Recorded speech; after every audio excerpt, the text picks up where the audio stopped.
Hey folks, it's Brett. Just thought I would try again to explain how negative externalities work in the context of supply and demand curves.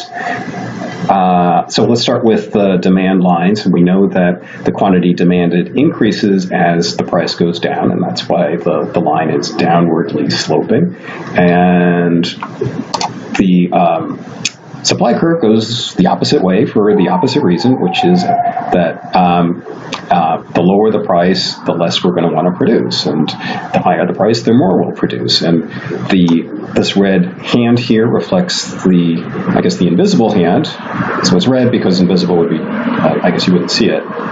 And it points at the intersection of those two lines. That's the market clearing price. That's where the price is at equilibrium. It's also where the private marginal cost is equal to the private marginal benefit.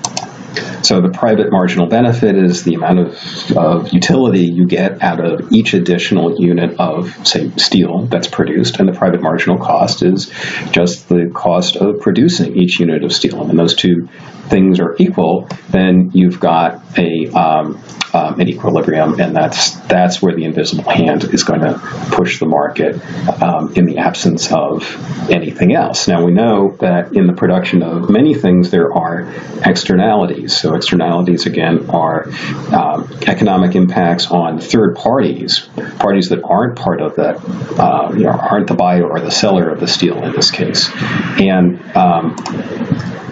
in the case of the example that was in the textbook, there are damages that result from producing each additional ton of steel. That's represented by this red line.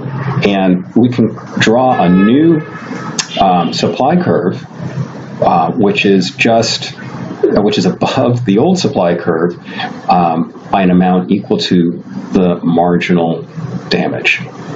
And this new line is going to clear where the social marginal cost, not the private marginal cost, which was down here, but the social marginal cost is equal to the private and social marginal benefit. And that's represented by the green hand. This is the new market clearing price when the negative externalities have been internalized. Now, the difference between the two quantities produced is a measure of overproduction. So if we're not taking into account externalities, we're going to produce too much steel. The amount that we're overproducing in that case, multiplied by the marginal damage, is called the deadweight loss. So that's the total cost to society of that externality.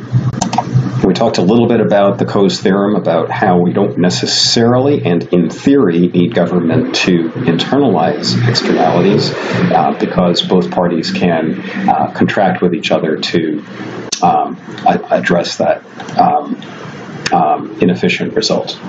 So I hope this helps. I hope that clarifies things a little bit. If you have questions, send me a message over Slack, and I'll look forward to seeing you next week.